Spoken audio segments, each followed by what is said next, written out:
हाय traders, कैसे हो आप लोग। उम्मीद है बढ़िया ही होंगे और आज का ट्रेडिंग सेशन भी आपका अच्छा ही गया होगा। अभी देखते हैं आज मार्केट में हम क्या कर सकते थे और क्या करना चाहिए था। ठीक है, तो आ जाओ आप 5 मिनट में, मैं आपको समझाता हूँ।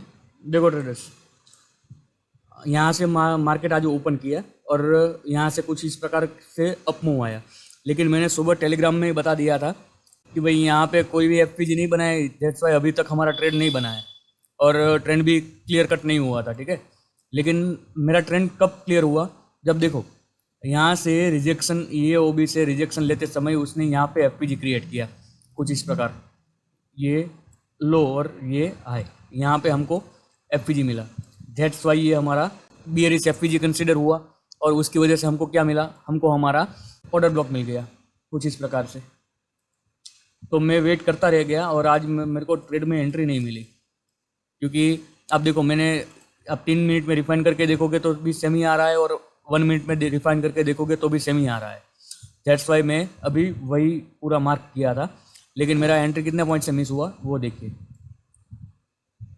27-28 पॉइंट से मेरा एंट्री मिस हुआ। मैं यहाँ पे भी थोड़ा क्वांटिटी पंच किया था ये वाले लेवल पे, क्योंकि फर्स्ट टाइम डिफेंस और लास्ट टाइम डिफेंस के हिसाब से, लेकिन यहाँ का भी मेरा क्वांटिटी पंच नहीं हुआ, मार्केट वहाँ तक आया ही नहीं। लेकिन अभी क्या कर सकते हो, उसमें नहीं मिला तो नहीं मिला, और पता ही था मार्केट गिरेगा तो यहाँ तक का ही गिरने वाला है, क्योंकि मैंने आपको आगे भी बताया था ये पूरे जोन में कोई ऐसा ऑर्डर ब्लॉक या एफपीजी या कुछ ऐसा लिक्विडिटी पड़ा ही नहीं है। एक तरीके से बोलो तो ये पूरा सब लिक्विडिटी ही है, सबके एसएल हंट होने थे, यहाँ सबके एसएल हंट होने थे। दैट्स वाई पता ही था कि यहाँ तक आएगा। और दूसरा मेरा लेवल ये वाला था, आपने आगे वाला वीडियो देखा होगा, तो मैंने ये दोनों लेवल बताए हुए थे। अभी समझो, आप बोलोगे अमित भाई आपको पता ही था कि यहाँ आने वाला है, तो आप यहाँ पे ब्रेक डाउन करते ही आपने क्यों ट्रेड नहीं लिया।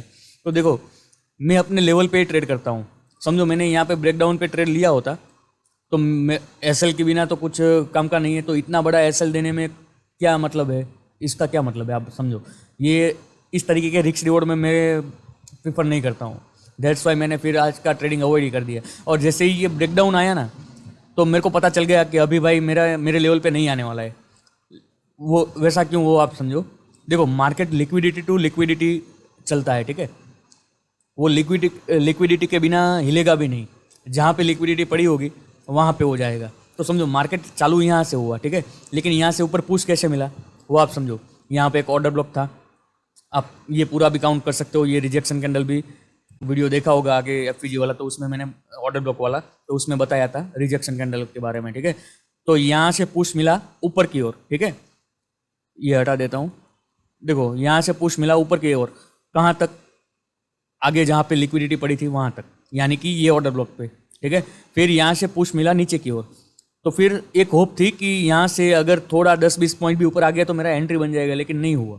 और जैसे ही ये ब्रेक डाउन हुआ तो पता ही चल गया था कि अभी नहीं आने वाला, क्योंकि मैंने जैसे आगे बताया ये पूरे जोन में कुछ ऐसा है ही नहीं कि यहाँ से पुश मिले ऊपर तक।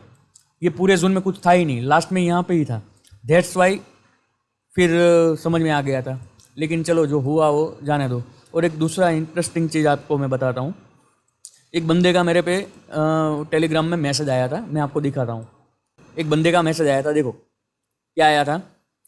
ये वाले एफपीजी पे वो भाई साहब ने एंट्री लिया था। कौन सा एफपीजी थे, 15:15 यानी 3:15 पिछले दिन का, यानी ये वाला, ये वाला। तो यहाँ से उस भाई साहब ने कुछ ट्रेड लिया था और कुछ इस प्रकार से ट्रेड लिया हुआ था। कुछ 40-42 पॉइंट का एसएल था और इतना टारगेट था, तो 3 का रिस्क रिवॉर्ड बैठ रहा था। तो आप एक बात समझो, अगर आप यही टारगेट के लिए ट्रेड ले रहे हो तो ये 54 वाला काम हुआ। तो 54 वाला काम करके कोई मतलब नहीं है। अगर हम ट्रेड में घुस रहे हैं तो हमारी थिंकिंग ज़्यादा बड़ी होनी चाहिए कि भाई लंबा टारगेट अगर हमको दिख रहा है तब भी हमको घुसना चाहिए, वरना घुसना ही नहीं चाहिए। तो ये 54 वाला काम तो मैं नहीं करता हूँ और मैं सजेस्ट भी नहीं करता हूँ कि इस तरीके का काम करो आप। तो बंदे ने क्या बोला, वो गुजराती था इसलिए गुजराती में बात किया।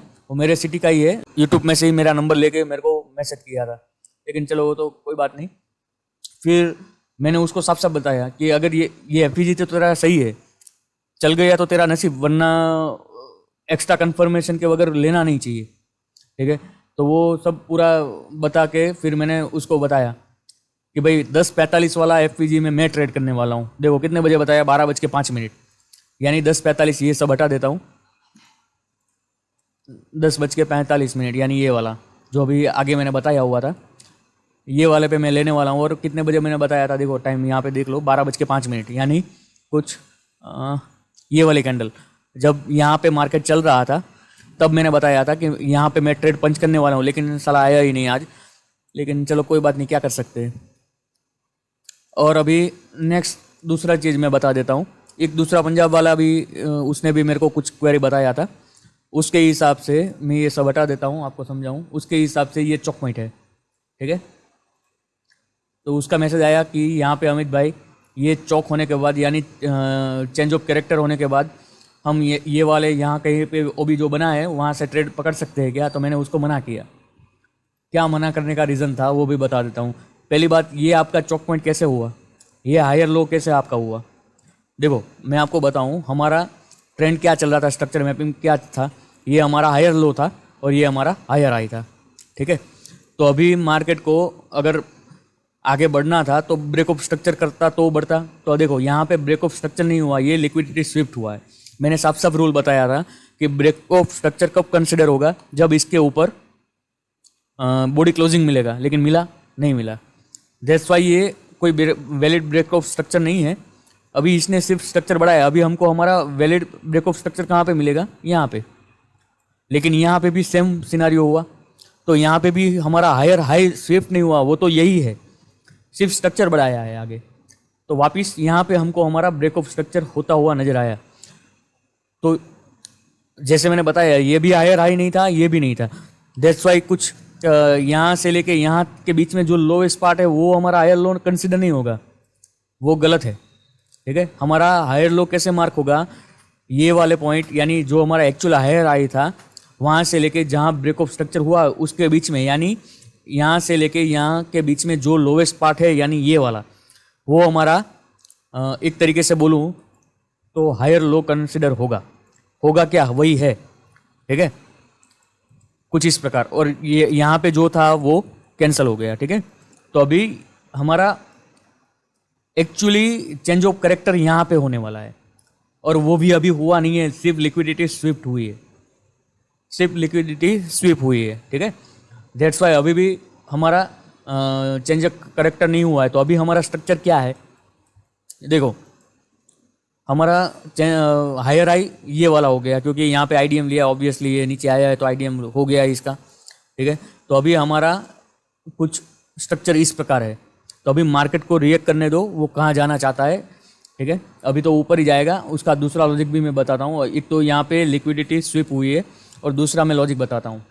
चलो ये तो हो गया आज के लिए। अभी नेक्स्ट क्या कर सकते हैं उसके बारे में बात करते हैं, ठीक है। तो अभी वापस आ जाओ आप डे कैंडल पे, ठीक। तो अभी आप ध्यान से देखो, मैं आपको बार बार ये 5 मिनट में एक नीचे वाला पॉइंट भी बता रहा था, वो अभी 5 मिनट में आएंगे दिखा दूंगा ये वाला। वो क्यों, क्योंकि देखो आप डे कैंडल में यहाँ पे क्या है, अब देखोगे ध्यान से तो ये क्या है, फेयर वैल्यू गैप, समझ रहे हो। तो अभी मेरे हिसाब से मेरे दिमाग में 4 टेम्पलेट बने हुए हैं। एक तो पहला मैं आपको बता दूं, ये पॉइंट मैंने बताया था, तो यहाँ से तो फेयर वैल्यू गैप आ रहा था, ठीक है। तो अभी ये सब हटा देता हूँ। अभी क्या होना चाहिए, वो मेरे दिमाग में जो 3-4 टेम्पलेट है वो मैं आपको बता देता हूँ। उस तरीके से उसमें से कुछ भी रिएक्ट करेगा तो मैं 100% उस हिसाब से ट्रेड लूंगा। अभी देखो मार्केट में नीचे लिक्विडिटी पूल जो पड़ा है, उसके नीचे डेली कैंडल का, यानी ये सब छोटे टाइम फ्रेम का पप्पा, यानी डे कैंडल, उसका एफपीजी पड़ा है, तो इसको तवज्जो ज़्यादा मिलेगी ऑब्वियसली। छोटे टाइम फ्रेम से बड़ा टाइम फ्रेम होता है, जो बड़ा टाइम फ्रेम बताता है उस पर हमको ज़्यादा तवज्जो देनी होती है, ठीक है। तो अभी मैं बताऊँ, देखो और एक दूसरा मेन पॉइंट, यहाँ पे मैंने बताया था कि कोई एफपीजी वगैरह कुछ था नहीं, ऑर्डर ब्लॉक, दैट्स वाई यहाँ तक आ सकता है। लेकिन अभी नया स्ट्रक्चर बना है, उसके हिसाब से देखो यहाँ पे हमको एक बियरिश फेयर वैल्यू गैप मिला, यहाँ पे एक मिला, फिर एक यहाँ पे मिला। तो यहाँ पे कैसे मिला वो मैं आपको बताऊँ, अब आ जाओ 15 मिनट में। देखो यहाँ पे मिल रहा है, दैट्स वाई मैंने इसको काउंट किया है, ठीक है। तो अभी मेरे दिमाग में जो भी टेम्पलेट है वो मैं आपको बता देता हूँ। देखो कल मार्केट यानी मंडे को मार्केट फ्लैट ओपन होता है या तो फिर हल्का फुल्का गैप अप ओपन होता है, और कुछ इस प्रकार से हमको हमारा प्राइस एक्शन दिखता है और हमको हमारा कंफर्मेशन मिल रहा है। कंफर्मेशन कैसे मिलेगा, यहाँ पे एफपीजी या ऑर्डर ब्लॉक या कुछ भी होगा ये लेग में तब मिलेगा, ठीक है। तो यहाँ से हम लोग बाइंग के लिए निकलेंगे, ठीक है। ये हो गया। या तो फिर कल गैप डाउन ही ओपन हो जाए यही जोन में और यहाँ से कुछ इस प्रकार हमको मिल जाए तो यहाँ से भी हम बाई कर सकते हैं, और 100% क्वांटिटी के साथ ये दोनों टेम्पलेट में मैं काम करूँगा। अभी इसके बाद आ जाते हैं तीसरा टेम्पलेट। अगर समझो मार्केट गैप अप ओपन होता है कुछ यहाँ पे हो गया, यहाँ पे हो गया, या तो फिर यहाँ पे हो गया, तो यहाँ पे गैप अप ओपन होते ही हमको कुछ यहाँ पे कुछ नेगेटिव सिनारियो ऐसा दिखाई दे तो यहाँ पे हम सेल कर सकते हैं। लेकिन कहाँ तक, यहाँ तक, ये फेयर वैल्यू गैप तक ही हम करेंगे। और ऐसा नहीं कि यहाँ पे टच हो गया तो हमको एग्जिट ले लेना है, नहीं। हमको कुछ यहाँ पे आगे मैंने जैसे बताया कुछ साइन मिलेगा एफपीजी का, तब वहाँ पे पोजीशन पुट साइड का क्लोज करके हम नया पोजीशन बनाएंगे। यानी कल अगर गैप अप ओपन होता है और कुछ बियरिश एफपीजी दिखाई देता है तो मैं दोनों साइड का ट्रेड लेना पसंद करूँगा। यहाँ तक ये काउंटर ट्रेड और यहाँ से पूरा ट्रेंड के साथ, ठीक है। तो यहाँ मेरा एंट्री होगा तो मेरा टारगेट यहाँ ही होगा, भले ही चाहे वो कितने पॉइंट हो, आप समझो 600-700 पॉइंट भले हो जाए, लेकिन पूरा टारगेट लेने की ट्राई करूँगा, फिर भले ही मेरा एसएल चला जाए, ठीक है। तो ये 3 टेम्पलेट हो गए। और चौथा मेरा सिंपल है कि अगर ज़्यादा ही गैप अप ओपन होता है इसके ऊपर, कल के हाई के ऊपर, तो कुछ इस प्रकार यहाँ पे प्राइस एक्शन आएगा तो भी मैं 100% ट्रेड लूँगा। तो ये 4 टेम्पलेट है, तो अभी इस प्रकार से मैं ट्रेड करने वाला हूँ। बाकी देखते हैं मार्केट कैसा रिएक्ट करता है, ठीक है। आई होप आपके सारे लोगों के सब डाउट सॉल्व हो गए होंगे। अगर हो गए हैं तो फिर लाइक और कमेंट कीजिए, उसमें कंजूसी मत कीजिए। बस आज के लिए मेरा व्यू यही था। धन्यवाद।